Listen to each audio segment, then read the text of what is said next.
So good evening students. Today we will see the current affairs analysis dated from 27th November 2020. So first news, agreements between India and Bahrain. So recently virtual conference நடந்துச்சு Bahrainukku namakku. So adula they decided to conduct like lot of MOUs agreements sign பண்ணி ஏற்கனவே நமக்கு அவங்களுடைய relationship. So that's why it is important for you people from the international relation perspective. So Bahrain இந்தியாவை பொறுத்த வரைக்கும் it's ஜிசிசியில் main member. அப்புறம் இந்தியாவோட diaspora நிறைய பேர் அங்கே இருக்காங்க. ப்ளஸ் இந்தியன் லைக் ரெமிட்டன்ஸ் அங்கே இருந்து இங்கே அதிகம். Lot of huge migrant labours பெஹ்ரைனில் ஒர்க் பண்ணுறாங்க. ஸோ தட்ஸ் வை பெஹ்ரைனுக்கும் இந்தியாவுக்கு இருக்கக்கூடிய ரிலேஷன்ஷிப் இஸ் மோர் இம்பார்ட்டன்ட். அப்புறம் ரீசெண்டாக ஆப்ரஹாம் அக்கார்டில் தட் இஸ் இஸ்ரேல் கூட யூஏயும் லைக் இஸ்ரேலும் சைன் பண்ணிக்கிட்டாங்க ஆப்ரஹாம் அக்கார்ட். அது கூடவே பெஹ்ரைனும் இப்போ ஜாயின் பண்ணியிருக்காங்க. So that is also important. It was mediated by the USA. மற்ற கண்ட்ரீஸும் இந்த அக்கார்டை சைன் பண்ணும், அரப் கண்ட்ரீஸ். சரியா? So bilateral relationship between India and Bahrain எடுத்துக்கிட்டிங்கன்னா லைக் என்னென்ன discussions and then what are the regions where important அப்படின்றப்போ maritime security. So இங்கேருந்து உங்களுக்கு க்ரூட் ஆயில் நம்ம இம்போர்ட் பண்ணுறோம். So that's the reason this Persian Gulf அப்புறம் strait of ஹார்மஸோட security is important. So Bahrain கூட we have to have good relationship. அப்புறம் ஐடியில் infrastructure, financial technology that is fintech. So online மூலமாக you can do transactions etcetera. Then health, hydro carbon, renewable energy, இதில் எல்லாமே cooperation வேணும். அது மட்டும் இல்லை கோவிட்-19 we help with medicines, medical equipments to other countries. Arab கண்ட்ரீஸுக்கு நம்ம ஹெல்ப் பண்ணோம், மிடில் ஈஸ்ட் கண்ட்ரீஸுக்கு. ஸோ அதுவும் சொல்லப்பட்டிருக்கு. And then air bubble system வந்து நெகோஷியேட் பண்ணி. ஏர் பபிள் சிஸ்டம் அப்படின்னா இப்போ ஃபாரின் கண்ட்ரீஸ்லேருந்து இங்கே வரணும் அப்படின்னா there are lot of restrictions. இங்கேருந்து அங்கே போகிறாங்க அப்படின்னா, மிடில் ஈஸ்ட்டுக்கு போகிறாங்கன்னா they have to quarantine for 14 days. So அது வந்து அவங்களோட எம்ப்ளாய்மெண்ட் டிலே உருவாக்கும். ஸோ அதனால் ப்ராப்ளம்ஸ் இருக்கிறதுனால நிறைய கண்ட்ரிஸ் என்ன பண்ணாங்கன்னா ஏர் பபிள் சிஸ்டம் சைன் பண்ணிக்கிட்டாங்க. ஏர் பபிள் இந்த சென்ஸ் இப்போ துபாயிலேருந்து இங்கே வராங்க அப்படின்னா without quarantine you can enter. Test மட்டும் இருந்தால் போதும். So less restrictions. ஸோ குவாரண்டைன்லாம் தேவையில்லை. So they can move easily. இப்போ லைக் அதான் ட்ராவல் காரிடார்ஸ்னு பேர், இல்லைன்னா ஏர் பபிள் சிஸ்டம்னு பேர். சரியா? Free moments. India renewed invitation to Bahrain to join the like இந்தியாவுக்கும் அவங்களுக்கு கூடிய ரிலேஷன்ஷிப்பில் டாக்கான ஒரு லைக் மீட்டிங் வந்து சம்மன் பண்ணிடுங்க, upcoming meeting. Then 2019 India launched 4.2 billion redevelopment of Sri Krishna temple. 100 years முன்னாடி அங்கே கட்டப்பட்ட temple. So it's old temple. 200 years முன்னாடி ஓல்ட் டெம்பிள். ஸோ அங்கே பெஹ்ரைனில் இருக்குது. ஸோ அது வந்து இந்தியாவோட கலாச்சாரத்தை அங்கே ரெப்ரசன்ட் பண்ணுற மாதிரி இருக்குது அப்படின்றதுனால ஸோ அதுக்கு நம்ம தான் ரெனோவேஷன்ஸ் எல்லாம் பண்ணிகிட்ருக்கோம். So we are funding for that. அப்புறம் ஹிஸ்டாரிக்கல் டைஸ் எடுத்திங்கன்னா Dilmun civilization, Mesopotamia, Dilmun civilization, அது மாதிரி இண்டஸ் வேலி சிவிலைசேஷன், இதெல்லாம் contemporary civilization. So India Indus valley பீப்புளும் டெல்மன் சிவிலைசேஷன் பீப்புளும் ட்ரேட் பண்ணதுக்கான ஆதாரங்கள் இருக்குது. இண்டஸ் சீல்ஸ் வந்து அங்கே எடுத்துருக்கு. அதே மாதிரி அங்கே இருக்கக்கூடிய சீல்ஸ் வந்து இங்கே எடுத்திருக்காங்க. மோஸ்ட்லி மெட்டல்ஸ் அங்கே இருந்து அதிகமாக நம்ம இம்போர்ட் பண்ணதாக சொல்லப்படுது. லைக் அது மாதிரி இந்தியன் ஸ்பைசஸாக இருக்கட்டும், பெஹ்ரைனி பியர்ஸாக இருக்கட்டும், இந்தியா அங்கே நம்ம இந்தியன் ஸ்பைசஸ் அங்கே இந்த மாதிரி பியர்ஸ் இங்கே ட்ரேட் பண்ணப்பட்டதாக சொல்லப்பட்டிருக்கு. இது ancient time period history. So bilateral agreements recently நம்ம சைன் பண்ணது 2004 பிறகு சைன் பண்ண அக்ரிமெண்ட்ஸ் எடுத்துக்கிட்டால் extradition treaty we sign. Extradition அப்படின்னா லைக் இங்கேருந்து தப்பு பண்ணிவிட்டு அங்கே போய் எஸ்கேப் ஆகிருக்கிறவங்கள வி கேன் ஸோ அவங்க வந்து பிடிச்சி கொடுப்பாங்க நமக்கு. So with a request from us like Vijay Mallya etcetera, Nirav Modi, இந்த மாதிரியான ஆள்களை எக்ஸ்ட்ரடிட் பண்ணுவாங்க, நாடு கடத்துறது. Then MOU cooperation on information technology 2012 sign பண்ணியிருக்கோம். அப்புறம் ஜாயின்ட் ஹை கமிஷன் 2014 நம்ம டெவலப் பண்ணியிருக்கோம், embassy. Then water resources development management, அப்புறம் டிராஃபிக்கிங், இலிசிட் ட்ரக்ஸ் டிராஃபிக்கிங்கை கண்ட்ரோல் பண்ணுறதுக்கு, நார்கோட்டிக், சைக்கோட்ரோபிக் சப்ஸ்டன்சஸ், இந்த கெமிக்கல்ஸ் எல்லாமே ஸ்டாப் பண்ணுறதுக்கு we made negotiation and signature MOI sign பண்ணியிருக்கோம். அப்புறம் டிப்ளமேட்டிக் ஹோல்டர்ஸுக்கு வந்து like short stay visa provide பண்ணுறது அப்படின்னா அஃபிஷியல் கேட்டகரியில் நிறைய countries we having free without visa travel for diplomatic people, highly qualified and then ஜாபில் இருக்கிற ப்ரொஃபஷ்னல் பீப்புளுக்கு, கவர்மெண்ட் பீப்புளுக்கு. அது மாதிரி அவுட்டர் ஸ்பேஸில் நம்ம அவங்களும் கோஆப்ரேட் பண்ணி we are doing lot of like exploration etcetera. peaceful exploration. அது மட்டும் இல்லை ரினியூவபிள் எனர்ஜியில் ஹெல்த் கேரில் we made lot of agreements. So இதுவும் இம்பார்ட்டன்ட். ட்ரேட் எடுத்திங்கன்னா எக்கனாமிக் ரிலேஷன்ஷிப்பில் Bahrain is more important. Export, இந்தியாவோட எக்ஸ்போர்ட் அங்கே கெமிக்கல்ஸாக இருக்கட்டும், இன்ஆர்கானிக் ஆர்கானிக் ப்ராடக்ட்ஸ், ஃப்ரூட்ஸாக இருக்கட்டும், சீரியல்ஸாக இருக்கட்டும், எக்ஸெட்ரா இந்தியன் ப்ராடக்ட்ஸ். அது மாதிரி அங்கேருந்து இங்கே வரக்கூடிய crude oil, minerals, fuels, bituminous substances, distillation, aluminium, அப்புறம் fertilisers, ores, etcetera we are importing. So it's a huge important. ரெண்டு கண்ட்ரீஸுக்குமே like vice versa important. So Indian investment in Bahrain எடுத்துக்கிட்டிங்கன்னா 1.69 billion நம்ம இன்வெஸ்ட் பண்ணதாக சொல்லப்பட்டிருக்கு 2018 கணக்கு அடிப்படையில். அப்புறம் ரியல் எஸ்டேட் ரொம்ப அதிகமாக நம்ம இன்வெஸ்ட் பண்ணியிருக்கோம் பெஹரினை பொறுத்த வரைக்கும். இந்தியாவோட expatriate, that is Indian community living migrant labours. So 350,000 people working there, like Indian people working in Bahrain. So அதனால் ரெமிட்டன்ஸும் ரொம்ப அதிகமாக இருக்கும். ஸோ அது மட்டும் இல்லை, there is a little India in Bahrain அப்படின்ற ஒரு பிளேஸும் லான்ச் பண்ணியிருக்காங்க. ஏன்னா இந்தியன் கம்யூனிட்டியோட contribution in Bahrain is more important. That's the reason. சரியா? Then second news, protest against the Bru settlements. ப்ரூவை பொறுத்த வரைக்கும் திரிபுராவில் இவங்களோட ஒரிஜினல் வந்து மிசோராம். சரியா? ஸோ மிசோ பீப்புளுக்கும் like indigenous to north east living mostly in Tripura, Mizoram, Assam ஏரியாவில் இருக்காங்க. மிசோ பாப்புலேஷனுக்கும் இவங்களுக்கும் முன்னாடி கான்ஃப்ளிக்ட் இருந்திருக்கு, ட்ரைபல் பீப்புளுக்கும். ஸோ அதனால் என்ன பண்ணிக்கிட்டாங்க அப்படின்னா, லைக் நிறைய பேர் என்ன பண்ணால் மைக்ரேட் ஆகி இன்னொரு ஏரியாவுக்கு போயிட்டாங்க. தட் இஸ் அசாம், திரிபுரா ஏரியாவுக்கு எத்தனிக் கிளாஷஸ்னால. ப்ரூ ட்ரைபை பொறுத்த வரைக்கும் it's a part of particularly vulnerable tribal people. So எதனால் வைப்போம் அப்படின்றதுலையும் அண்டர் டெவலப்மெண்ட். சரியா? They are not developed. கிட்டத்தட்ட 37,000 Bru people flooded to Mamit, Kolasib, அப்புறம் லுங்கிலி அப்படின்ற டிஸ்ட்ரிக்ஸுக்கு ஆஃப் மிசோராம்லுக்கு மைக்ரேட் ஆகியிருக்காங்க இந்த ஏரியாக்குள்ளே இருந்து. So Mizoram are accommodated relief camps in Tripura. மிசோராம்லேருந்து மைக்ரேட்டட் ஆகி இல்லைனா ஃப்ளட்டட் ஆகி போன பீப்புள் வந்து திரிபுராவில் கேம்ப்ஸில் செட்டில் ஆகிருக்காங்க, மிசோராமில் இருக்காங்க. இப்போ என்ன ஆச்சு அப்படின்னா, இப்போ 2020 இவங்க வந்து நிறைய பேர் திருப்பி போயிட்டாங்க திரிபுரா கேம்ப்ஸில் இருந்து. ஆனால் நிறைய பேர் போகலை, அப்படியே செட்டில் ஆகிருக்காங்க. ஸோ ரீசெட்டில்மெண்ட் ப்ராசஸுக்கு இப்போ அவங்களுக்குன்னு தனியாக வீடுகள்லாம் வச்சு கொடுக்கணும். அதுக்காக கவர்மெண்ட் என்ன பண்ணிக்கிட்டாங்கன்னா ஒரு குவாட்ரிலேட்ரல் அக்ரிமெண்ட் சைன் பண்ணியிருக்காங்க with Tripura government. Tripura government is ready to provide places. அப்போ அதில் ஹோம் கன்ஸ்ட்ரக்ஷன் பண்ணி அவங்க அங்கே செட்டில் ஆகிருக்கலாம்.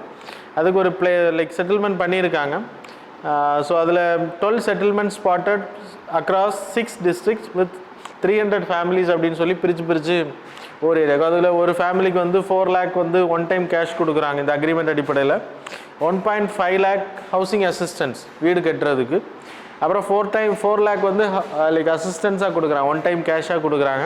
அப்புறம் மந்த்லி அலோன்ஸ் வந்து 5,000 rupees ஃபார் டூ இயர்ஸுக்கு கொடுப்பாங்க அந்த செட்டில்மெண்ட் டேட்டில் இருந்து.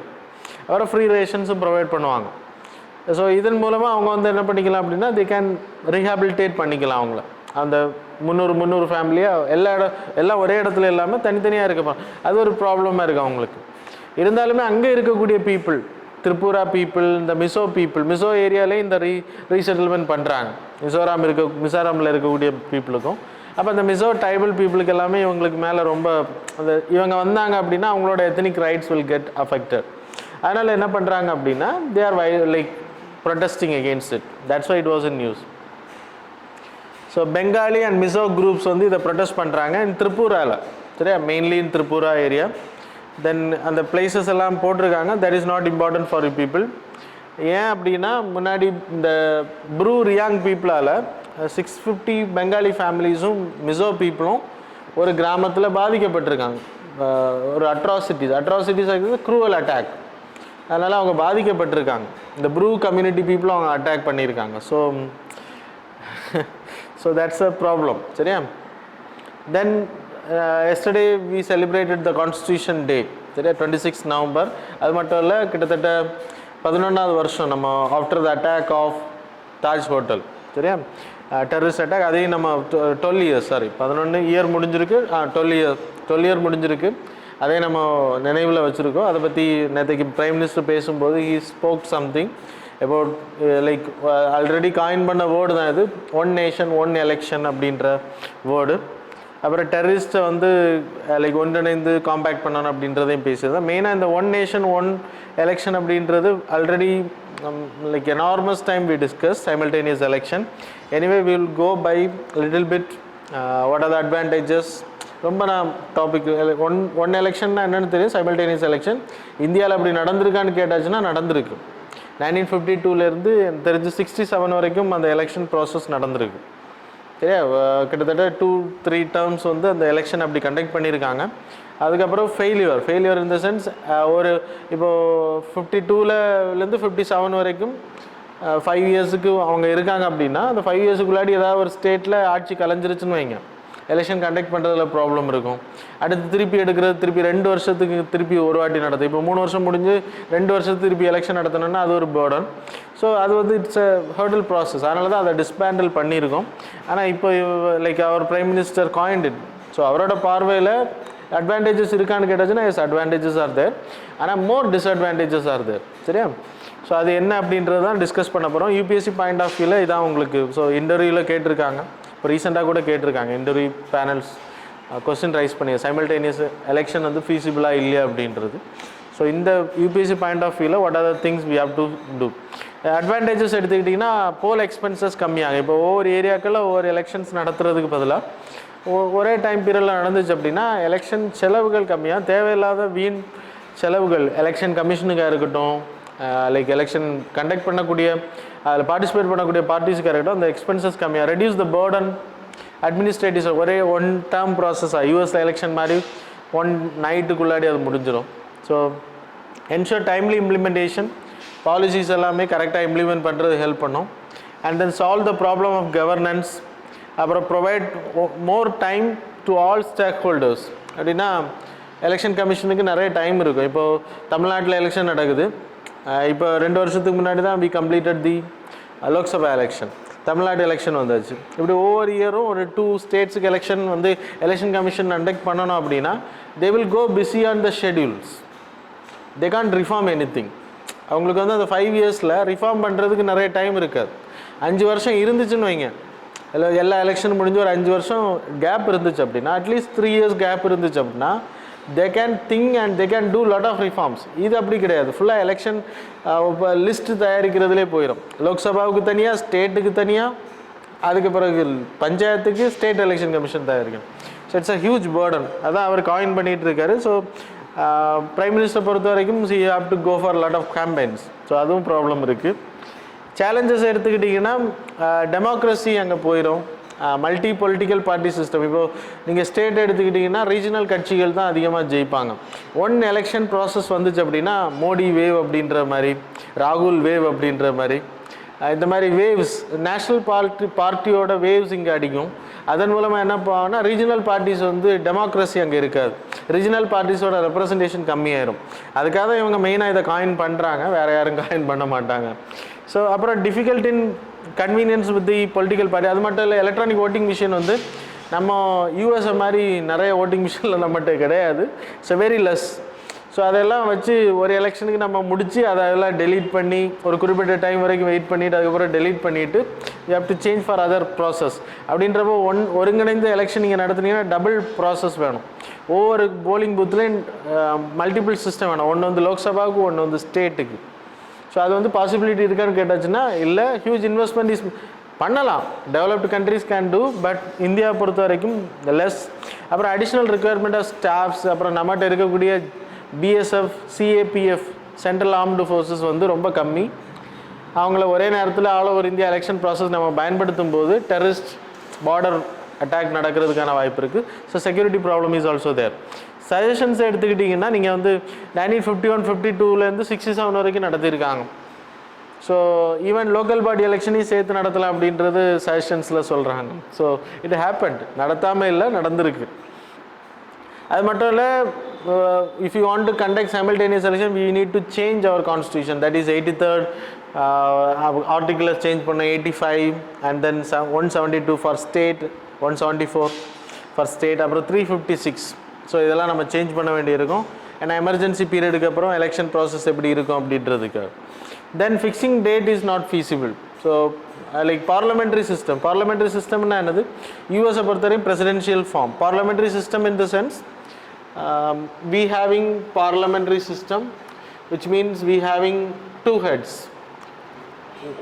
One on the president, இன்னொன்று வந்து PM, that is council of ministers. as an real executive யார் அப்படின்னா இவர் தான் PM.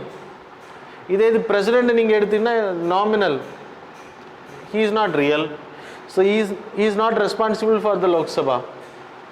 புரியுதா? இதே இது presidential system எடுத்தீங்கன்னா US countries are important, US, South Korea. So இந்த ப்ராசஸ் நீங்கள் எடுத்துக்கிட்டிங்கன்னா ஒரே பிரசிடென்ட் தான், he is responsible to the house. ஆனால் இந்தியாவை பொறுத்தவரை president is not responsible for the house. So இது இங்கே ப்ராப்ளம். லைக் நம்ம ஒன் இந்தியன் எலெக்ஷன் நடத்தினோம்னா பிரசிடென்ஷியல் சிஸ்டம் எலெக்ஷன் மாதிரி தான் நடத்த முடியும். So then president will not responsible, அது ஒரு ப்ராப்ளம் இருக்குது. அப்புறம் ஒன் ஓட்டர் லிஸ்ட், அது ஒரு பெரிய ப்ளஸ் பாயிண்ட்னு சொல்லலாம். ஆனால் நீங்கள் சைமல்டேனியஸ் எலெக்ஷன் கொண்டு வரதை விட அதை முதல்ல பண்ணணும். ஒன் ஓட்டர் லிஸ்ட் நீங்கள் மல்டிபிள் டைம்ஸ் என்ட்ரு பண்ணுறது, எக்ஸ்க்ளூஷன் பண்ணுறது, it's very tough. Like digitalised voting system, Aadhaar கார்டை மாதிரி, இல்லைன்னா Aadhaar card linked voting system வரணும்.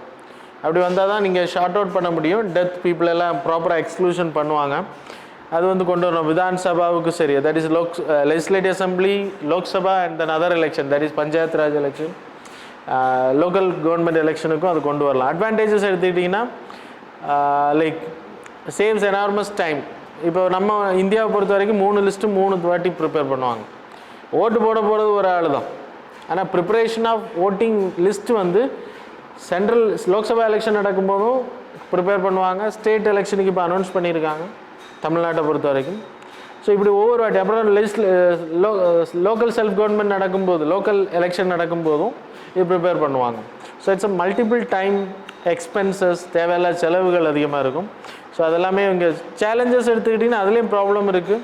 ஓட்டர் லிஸ்ட்டில் like peak their respective laws அடிப்படையில் ப்ரிப்பேர் பண்ணுவாங்க. முனிசிபல், பஞ்சாயத் போல்ஸ், அது டீசென்ட்ரலைசேஷனுக்கு ஹெல்ப் பண்ணும், ப்ராப்பர் ப்ரிப்பரேஷன். அப்புறம் சஜஷன்ஸ் எடுத்துக்கிட்டிங்கன்னா mature approach calls option to the states. அப்படின்னா எல்லா ஸ்டேட்ஸும் ஒருங்கிணைந்து ஓகே சொன்னால் you can come to the conclusion, but without that you can come. So இது எங்கே அனௌன்ஸ் பண்ணியிருக்காரு அப்படின்னா இந்த ப்ரெசிடிங் ஆஃபீஸர் கான்ஃபரன்ஸில் தான் இப்போது அதை லான்ச் பண்ணியிருக்காங்க, அதை காயின் பண்ணியிருக்காரு. அதில் மீட்டிங்கில் தான் அந்த கான்ஸ்டியூஷன் டேவை வந்து நம்ம செலிப்ரேட் பண்ணதை அதை காயின் பண்ணி பேசினார். So that's all.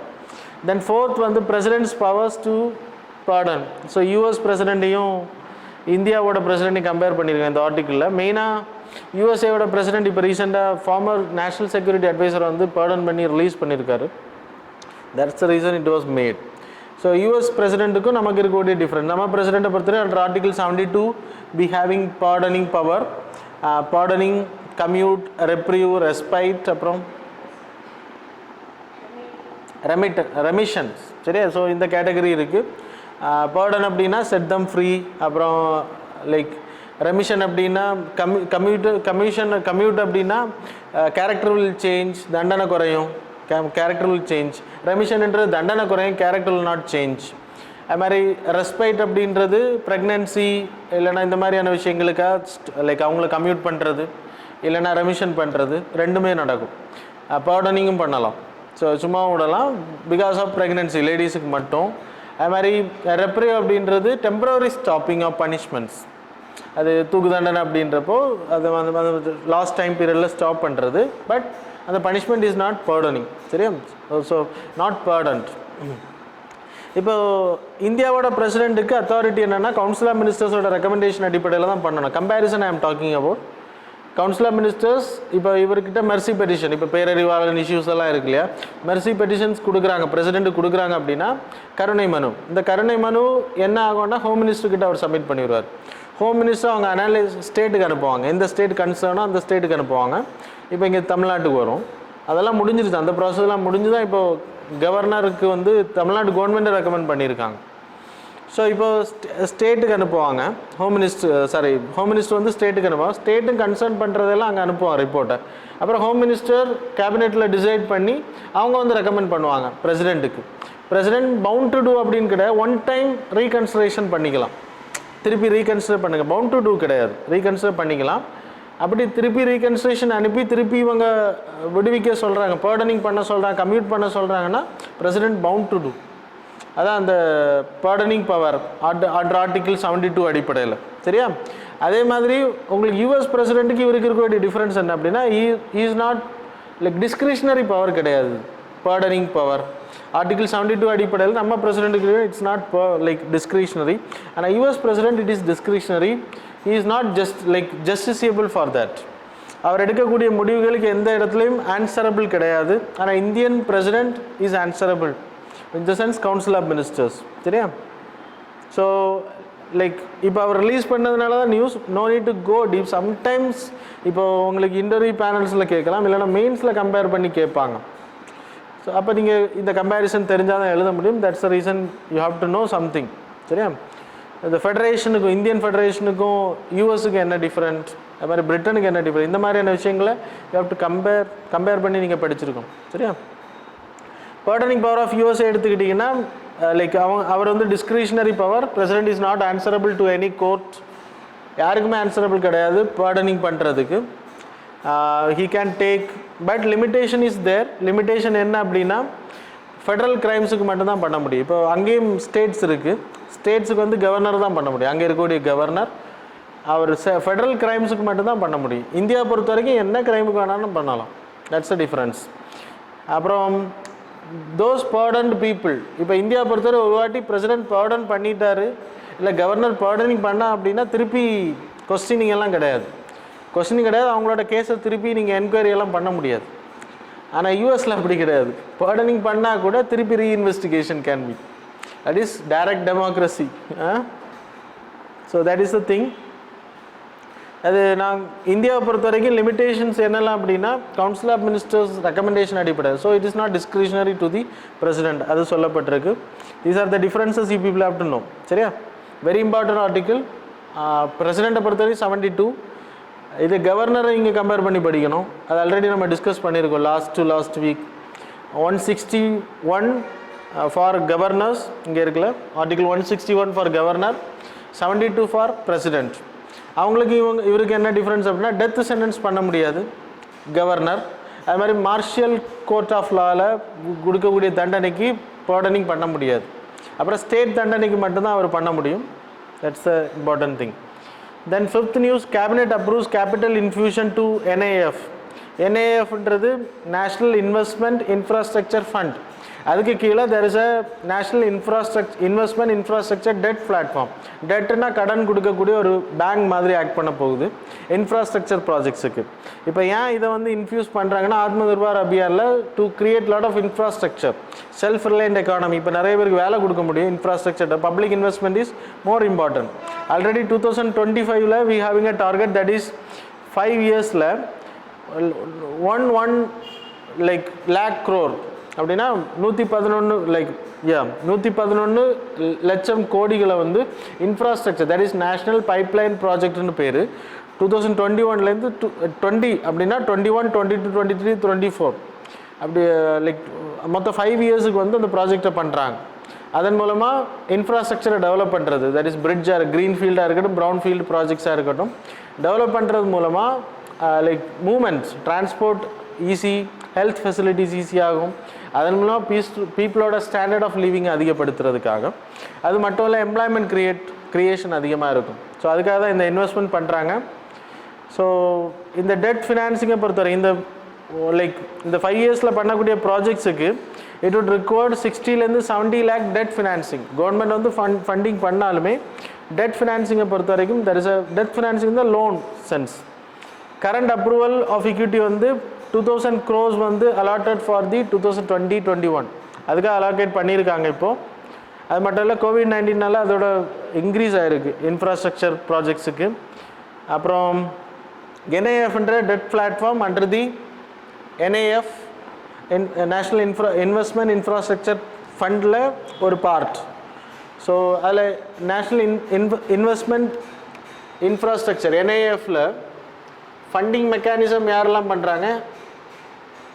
NAF, that is 49% government stakeholder, இப்போ 40,000 crore-னு வச்சுக்கோங்க. இதோட ஃபஸ்ட் இது ஆரம்பிக்கும் போது 40,000 crore இது பண்ணாங்க. அதில் 20,000 crore is invested by the government.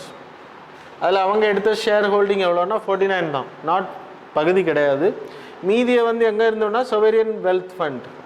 சொவேரியன் wealth fund in the sense other கவர்மெண்ட்ஸோட ஃபாரின் எக்ஸ்சேஞ்ச் ரிசர்வில் அவங்க வச்சுருக்கக்கூடிய பணம், இல்லைன்னா அவங்களோட money. So they are going to UAE போன்ற கண்ட்ரிஸ் இதில் இன்வெஸ்ட் பண்ணுறாங்க, ஃபாரின் கண்ட்ரிஸ். ஸோ அதன் மூலமாக என்ன பண்ண முடியும் அப்படின்னா இந்த இதில் வரக்கூடிய இந்த 40,000 crore இப்போ இதை வந்து இன்க்ரீஸ் பண்ணுறாங்க. ஸோ இதை வந்து நம்ம யூட்டிலைஸ் பண்ண முடியும் இன்ஃப்ராஸ்ட்ரக்சர் டெவலப்மெண்ட் ப்ராசஸுக்காக. இது கீழே தான் we created this debt NAF debt platform. So இதில் வரக்கூடிய பணத்தை we are going to give loan debt financing for the project. Debt financing in the sense they have to return with interest. இதுக்கு இந்த ப்ராஜெக்ட்டுக்கு invest பண்ணி இப்போ private கம்பெனிஸுக்கு கொடுப்பாங்க, L&T infrastructure development project பண்ணுறவங்களுக்கு, கவர்மெண்ட்டோட ப்ராஜெக்ட் எடுத்து பண்ணுறவங்களுக்கு they will fund loan provide பண்ணுவாங்க. அதன் மூலமாக இன்ஃப்ராஸ்ட்ரக்சர் டெவலப் பண்ண முடியும். அண்ட் தென் டெட் ஃபினான்சிங்கை பொறுத்தவரை they have to return with interest. So இம்பேக்டை எடுத்துக்கிட்டிங்கன்னா இன்வெஸ்ட்மெண்ட் அதிகப்படுத்தும், பேங்க்ஸ் டு இன்ஃப்ராஸ்ட்ரக்சர் எக்ஸ்போசரை உருவாக்கும், ப்ளஸ் இன்ஃப்ராஸ்ட்ரக்சர் அசட் லோவர் ரிஸ்க்கை உருவாக்கும். Then national investment infrastructure fund நான் உங்களுக்கு சொன்ன இந்த கேட்டகரி தான் 49% பை தீஸ் கவர்மெண்ட், மீதி 51%. இங்கே ஓனர் வந்து சிஇஓன்னு ஒருத்தர் இருப்பார், சீஃப் எக்ஸிக்யூட்டிவ் ஆஃபீஸர். ஓனர் வந்து ப்ரைவேட் தான், இங்கே கவர்மெண்ட் தான். Like government is not a owner, stakeholder தான். சரியா? தென் it is called as India what a sovereign quasi-sovereign wealth fund because it was invested by huge government oda fund idu. Then category 2 alternative investment fund category la varum. The debt financing intra na ungalku sonna it have to be paid back. Then equity அப்படின்றது இப்போ இதை பொறுத்தவரை equity ஃபண்டிங்கும் பண்ணுவாங்க. So இப்போ government பண்ணக்கூடிய இந்த NAF debt platformன்றது NAF கீழே இதில் equity-யை பர்ச்சேஸ் பண்ணுறாங்க கவர்மெண்ட். எவ்வளோ? 6,000 crore-க்கு.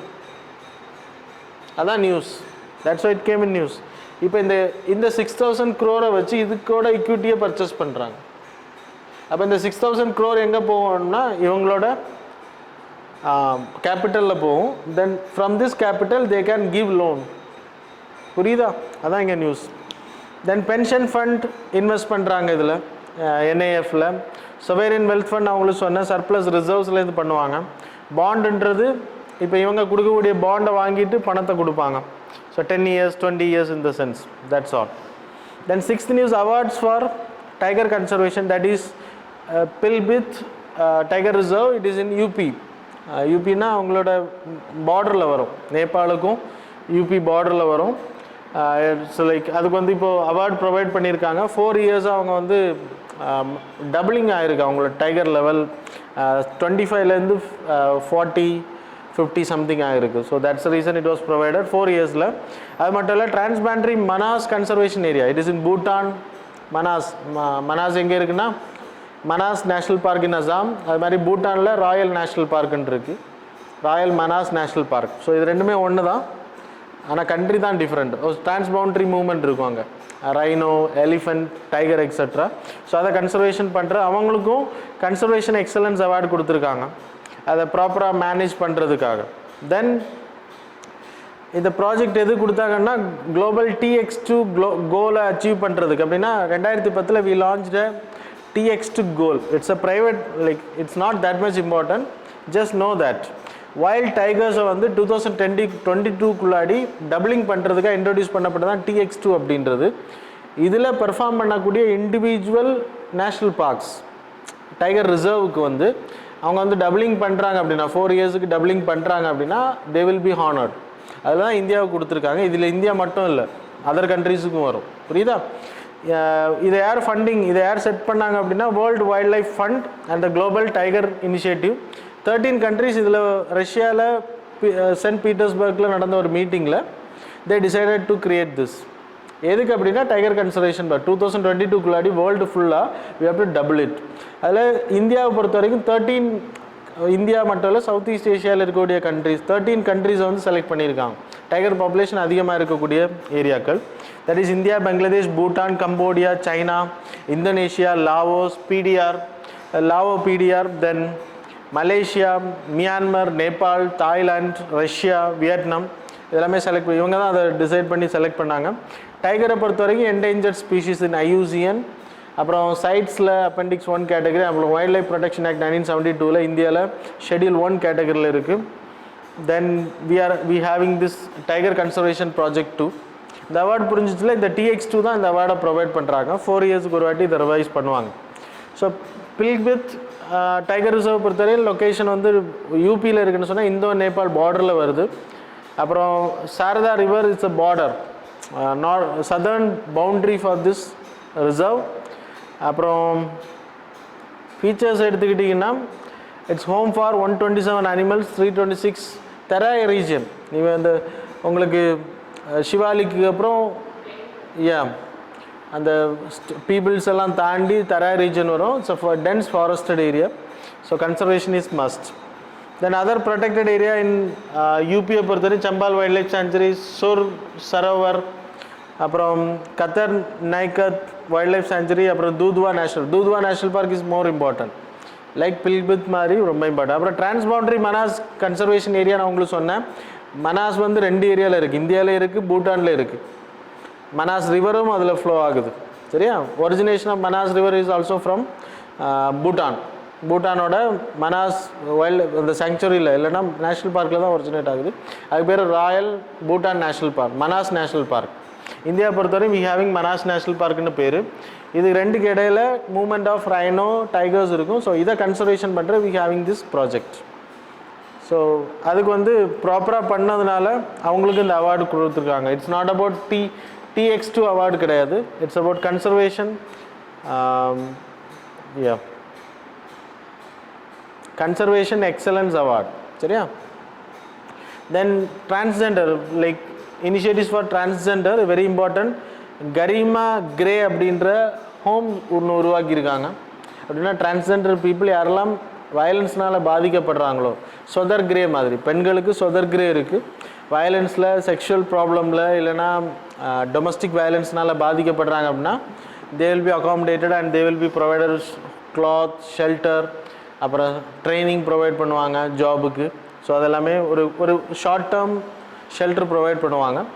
ஸோ அதான் சொதர் கிரே அப்படின்றது. இது only for girls, like young age கேர்ள்ஸாக இருக்கட்டும் இல்லைனா பெரியவங்களாக இருந்தாலும் சரி.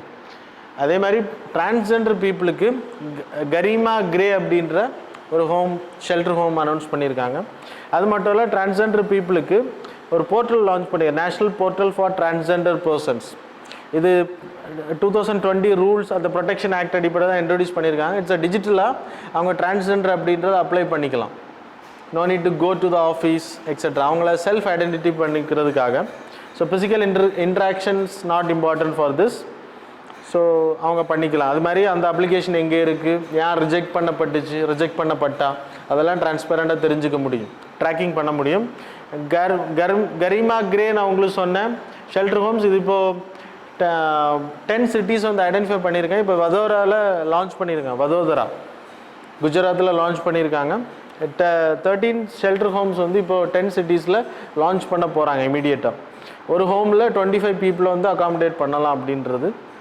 And then clothing, library facilities இருக்கும், ஃபிசிக்கல் ஃபிட்னஸ் கொடுப்பாங்க, யோகா இந்த மாதிரியான ரிலாக்ஸ் பண்ணுறதுக்கு. Then shelter facility, food, clothing etcetera, recreational facilities இருக்கும். தென் டிரான்ஸ்ஜெண்டர் பர்சன்ஸுக்கு இந்த ரைட்ஸ் எங்கேருந்து வருது அப்படின்னா, இந்த ஸ்கீம்ஸ் எங்கேருந்து லான்ச் பண்ணாங்க அப்படின்னா, இந்த வருஷம் நம்ம 2019 பாஸ் பண்ணப்பட்ட இந்த act, that is transgender person protection of rights act 2019 implementation வந்து ஜானில் இருந்து, இந்த லைக் 2020 ஜானில் இருந்தால் இம்ப்ளிமெண்டேஷன் வந்துச்சு.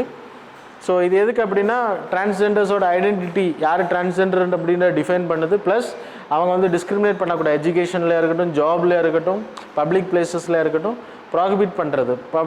யாராவது டிஸ்கிரிமினேட் பண்ணுறாங்க அப்படின்னா தே வில் பி பனிஷ்ட். அதான் இங்கே சொல்லப்படுது. பேக்ரவுண்ட் இந்த லா வந்ததுக்கான reason NALSA versus government of union of India கேஸில் தான் இந்த சுப்ரீம் கோர்ட் இந்த ஜட்ஜ்மெண்ட்டை கொடுத்தாங்க. Self respect and self identity, அவங்களே வந்து டிரான்ஸ்ஜெண்டர் அப்படின்னா சொல்லிக்கலாம். No need for doctor, physical verification எல்லாம் தேவையில்லை அப்படின்ற, மெடிக்கல் வெரிஃபிகேஷன்லாம் தேவையில்லைன்றது. அப்புறம் டெஃபினிஷன் எடுத்துக்கிட்டிங்கன்னா இன்றைக்கு வரைக்கும் ஆனால் சுப்ரீம் கோர்ட் சொல்லிச்சு அவங்க ஓப்பனாக சொல்கிறாங்க அப்படின்னா you have to accept as a transgender அப்படின்றது. ஆனால் இருந்தாலுமே இந்த லாவில் என்ன பண்ணியிருக்கோன்னா டிஸ்ட்ரிக்ட் மேஜிஸ்ட்ரேட் கிட்ட அவங்க அப்ளிகேஷனுக்காக சர்டிஃபிகேஷனுக்காக போனோம். But no need for medical சர்டிஃபிகேஷன்லாம் தேவையில்லை இப்போது. சரியா? எதுக்கு தேவை அப்படின்னா இப்போ ரீஅசைன்மெண்ட் பண்ணுவாங்க. இப்போ டிரான்ஸ் உமனாக இருக்காங்க லைக் அப்படின்றப்போ ரீஅசைன்மெண்ட் செக்ஷுவல் உறுப்புகளை ரீஅசைன்மெண்ட் பண்ணுவாங்க மேன் கேட்டகரியில் இல்லைனா ஃபீமேல் கேட்டகரியில். அப்படி பண்ணும்போது சர்டிஃபிகேஷன் கொடுக்கணும், அந்த சீஃப் மெடிக்கல் ஆஃபீஸர் கொடுக்கணும். நான் டிஸ்கிரிமினேஷன் இன் த சென்ஸ் நான் உங்களுக்கு சொன்னேன் டெஃபினிஷன் யாரெல்லாம் person with intersex variation, transgender, cure எல்லா கேட்டகரியும் இதில் வரும். நான் டிஸ்கிரிமினேஷன் இன் த சென்ஸ் யாரையுமே டிஸ்கிரிமினேட் பண்ணக்கூடாது. இந்த கேட்டகரி ரைட் டு ரெசிட், அவங்க வீடுகள்லேருந்து வெளியில் அனுப்பக்கூடாது, ரெண்ட் கொடுக்காமல் இருக்கக்கூடாது, இந்த மாதிரியான விஷயங்கள் அவங்களுக்கு டிஸ்கிரிமினேஷன். சர்டிஃபிகேட் ஆஃப் ஐடென்டிட்டி எடுத்துக்கிட்டிங்கன்னா செல்ஃப் ப்ரிசீவ்ட் ஜெண்டர் ஐடென்டிட்டி நான் அவங்களுக்கு சொன்னால் அவங்களே ஐடென்டிஃபை பண்ணிக்கலாம். டிஸ்ட்ரிக்ட் மேஜிஸ்ட்ரேட் தான் அந்த சர்டிஃபிகேட் கொடுக்கணும். அது மட்டும் தான் இங்கே ட்ராபேக்காக சொல்லப்படுது. ஈக்குவல் ஆப்பர்ச்சுனிட்டி இன் பாலிசி, அது மாதிரி செப்பரேட் வார்ட்ஸ் இருக்கணும் ஹாஸ்பிட்டல்ஸில். அது மாதிரி டாய்லெட் ஃபெசிலிட்டிஸ் வந்து யூனிசெக்ஸ் டாய்லெட் ஃபெசிலிட்டிஸ் வந்து ப்ரொவைட் பண்ணணுமா, வாஷ்ரூம்ஸ் எக்ஸெட்ரா. தென் கம்ப்ளைண்ட் ஆஃபீஸர் இருக்கணும் இந்த ஆக்ட் அடிப்படையில். அப்புறம் ப்ரொடெக்ஷன் செல், அவங்களுக்கு வரக்கூடிய ப்ராப்ளம்ஸ் எல்லாம் உடனே எடுத்து விசாரிக்கக்கூடிய டீம். தென் வெல்ஃபேர் ஸ்கீம்ஸ் நான் உங்களுக்கு சொன்னேன், இப்போ அனௌன்ஸ் பண்ணியிருக்கக்கூடிய வெல்ஃபேர் ஸ்கீம்ஸ் தான். அப்புறம் medical care facility, HIV patients நிறைய இருக்காங்க டிரான்ஸ்ஜெண்டர் பீப்புளில் பிகாஸ் ஆஃப் டெப்ரிவேஷன்ஸ். ஸோ செக்ஷுவலாக எக்ஸ்ப்ளாய்ட் பண்ணப்பட்டதுனால இந்த ப்ராப்ளம் இருக்குது அவங்களுக்கு. ஸோ அதுக்கு எல்லாமே ஹெல்த் ஃபெசிலிட்டிஸ் நம்ம ப்ரொவைட் பண்ணிகிட்ருக்கோம். கவர்மெண்ட் சர்வேலன்ஸ் பண்ணிகிட்ருக்காங்க. Then national council for transgender பர்சன்ஸுக்கான ஒரு பாடி அமைச்சிருக்காங்க, commission. It's a statutory body தான், it's not a constitutional body. இது எதுக்கு அப்படின்னா பெனாலிட்டிஸ் எவ்வளோ போடுறது, இன்வெஸ்டிகேஷன் பண்ணுவாங்க, அஃபென்சஸ் பெனாலிட்டிஸ் இவங்க போடுவாங்க. அது மட்டும் இல்லை கவர்மெண்ட்டு ரெக்கமெண்ட் பண்ணுவாங்க என்னென்ன லாஸ் இன்ட்ரடியூஸ் பண்ணணும், பாலிசி சேஞ்சஸ் பண்ணணும் அப்படின்றது. So that's all. சரியா? So that's all about today's current affairs students. Hope you people got it. Thanks a lot for joining with as.